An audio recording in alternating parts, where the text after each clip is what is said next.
Hello there, and welcome to Sittin' with Jimi. This is the channel where we discuss all things creative because creativity is a way of life. Growing up, I had big dreams.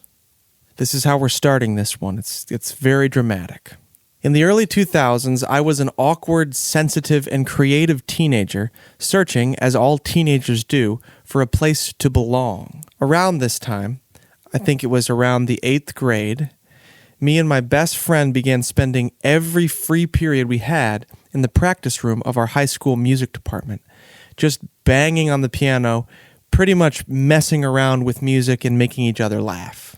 I had enough natural talent at this point to be able to move chords around, and not all the piano lessons that I had taken when I was much younger had been totally forgotten, so I had some facility. I also seemed to possess a natural ability to write songs. Melody and structure were very natural to me. I have old DAT tapes filled with demos of the first songs that I wrote during this period. And funny enough, I have absolutely no way to play them, as DAT is pretty much completely obsolete now. But I'm sure that whatever is on those tapes is very cringy.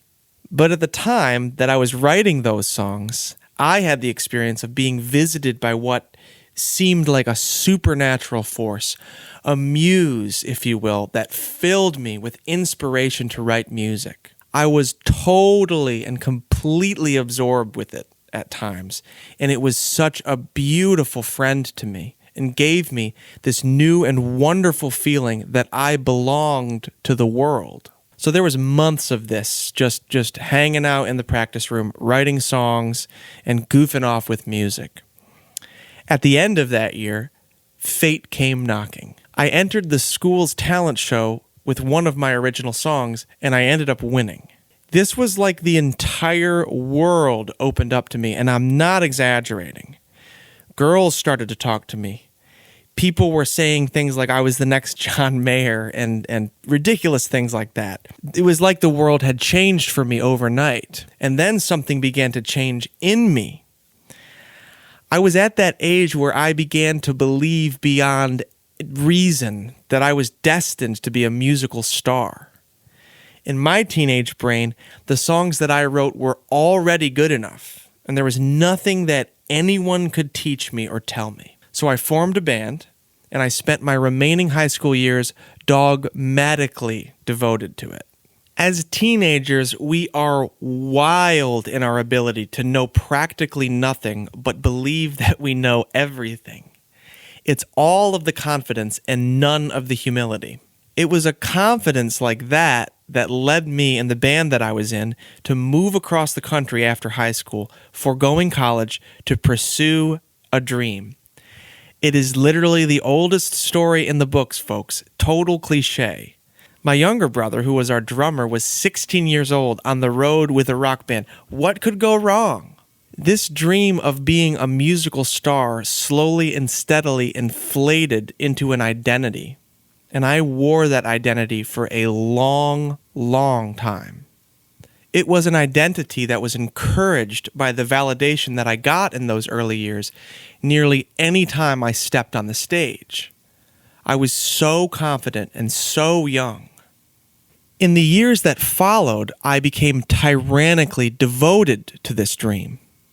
It led me to some very interesting places in my life, some that were good and some that were very bad, I won't lie. In my mind, I was this person, this entity, this guy who was talented, poetically deep, amazing, and perfect, the wonder kid, the fully formed from birth artist who can do no wrong and is destined for a kind of greatness that is greater than great.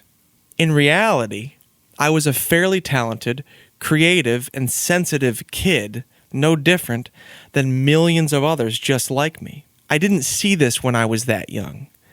I mistook this burgeoning, inflated, unreal identity for my actual self and slowly began to slave every action in my life towards upholding this identity and keeping it alive. I worked really hard. I practiced really really hard. It was like I was making myself make myself, quote unquote, better. Now, the problem with existing to live up to this idealized, legendary version of myself was that the goalpost moved almost constantly. I essentially trained my mind to be dissatisfied with anything I created or did. I whipped myself into a frenzy in all creative endeavors, often making things way more complicated than necessary, trying to control every outcome, trying to control and manage the way that the world saw me, trying to make the world see me as this identity.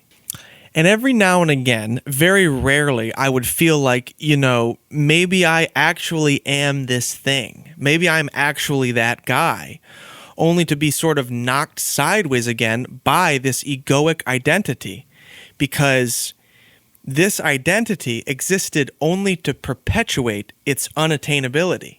It was the ego playing tricks on me. I was never good enough because I was never the living embodiment of a dream that I had when I was a teenager. It was for this reason that I stopped enjoying being an artist. I stopped enjoying making songs, but I didn't quit, because to quit would be to let the identity, which I thought was me, go. To quit would be, in a sense, to die. It sounds dramatic, but that's really the truth of it.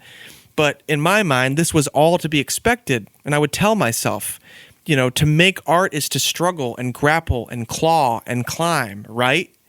To be an artist is to suffer in some way. But here's the funny thing.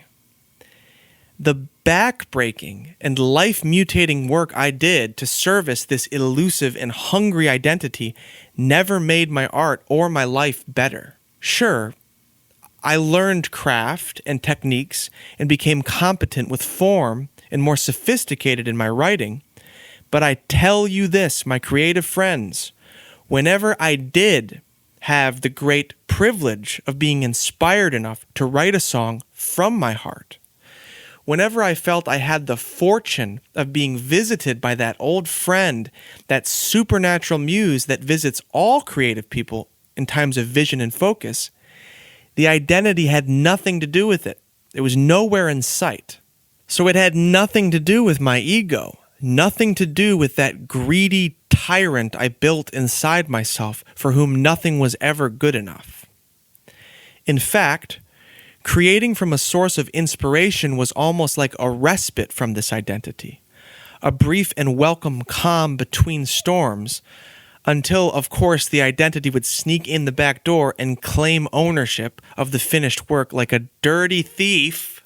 But I think all of us have this force inside of us, this identity, this mask that fools us into slavery.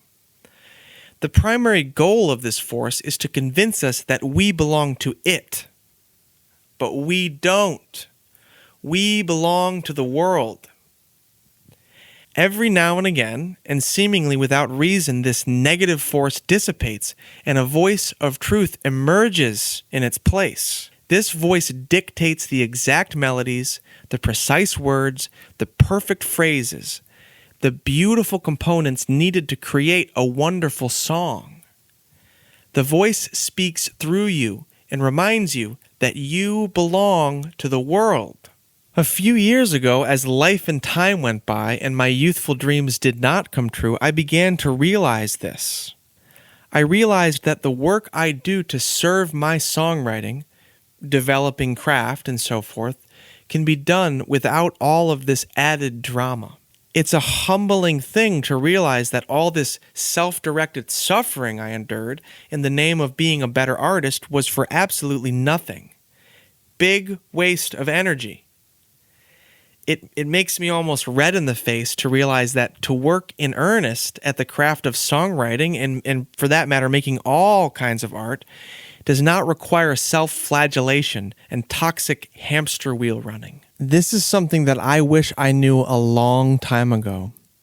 To work to be better is a simple choice. How you do it and what attitudes you bring to it are totally within your control. Your humanity, your soul, if you will, is the part of you that emerges when you write a song that comes from a spirit of belonging to the world. It is the ineffable quality that you bring to your work when you let go of your ego and merge with the collective experience, reminding your audience that they too belong to the world and not the tyrant in their mind.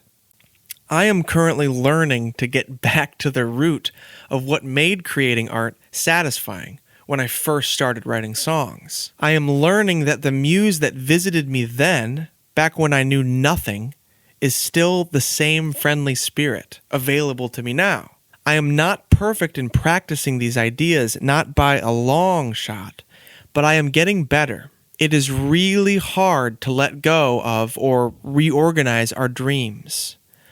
I encourage all of you, especially if you are a young songwriter, to recognize that you either work to develop your art or you don't. It is a choice you can make without building yourself into a cage. Practice knowing that you belong to the world whenever and however you can. Identify the forces and identities inside of you that take you away from this knowing, and observe how eerily absent they are when you are actually inspired, aligned, and focused on your creations.